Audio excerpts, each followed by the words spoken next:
Welcome back to Team FastEddy and HPI-Baja-Tutorials.com. Today we're going to be reviewing a new product called Protecta-Baja, and it is, I believe at this time, the only product that is put out by this particular company. We were contacted and asked if we could take a look at it and review it, and I was a little bit skeptical until I actually got it in my hands. It's basically what it is it's a replacement for your bottom skid, and that's where your side pods mount on, as well as it protects the bottom of your chassis. What happens a lot of times, and I've had this happen, is that as you're out bashing and racing or whatnot and you get hit, a lot of times it's going to lift up and break off the skid plate.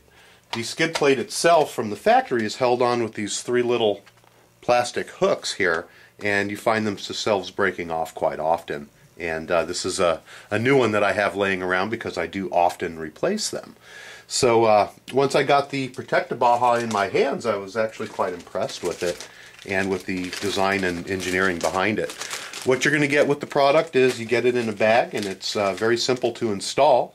It comes with a small bag of nuts and bolts. There's looks like there's 4 bolts and 2 threaded insert nuts and another nut and a washer. It's actually very simple, not much to it. We're going to go ahead and open up the bag and take a look at it and compare it to the original skid plate. As we're first opening it up, it is fairly heavy, and we weighed it, and I believe it's right at 12 ounces as compared to the 3 or 4 ounces of the stock unit. However, with the additional protection that it does offer, I think that the weight is probably well worth the price that you're going to pay to put it on. And let's hold up the standard plate right next to it. You can take a look that it's got bend ups on the side. Those are going to protect your pull start on one side, and it's going to protect your spur gear cover on the other side. I can't tell you how many times when we're out there we get T-boned, or you never know what you're going to bounce off of when you're out there bashing. So it does offer a large amount of protection.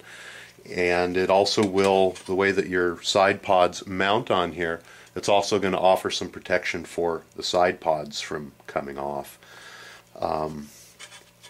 They also do have some deflectors going towards the front, which you can see right here. And I think that that's going to also offer a little bit of deflection. If you were to hit something, it's going to allow you to bounce off rather than catching and flipping you around. So it's a very ingenious design, actually. It's got all the proper cutouts in the bottom for your engine screws and whatnot as well. We're going to test fit it on here.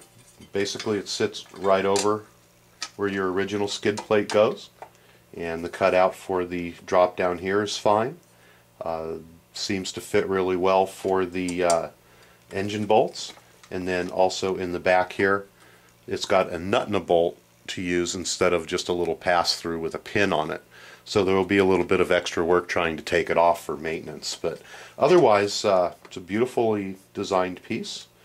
It looks a little bit rough when we take it out of the bag. It's not polished. It's got some bend marks on it and whatnot.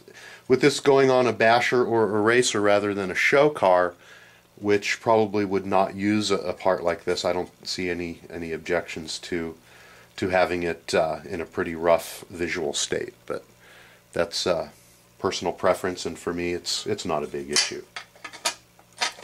We're going to go ahead and install the unit and see how easy the install goes.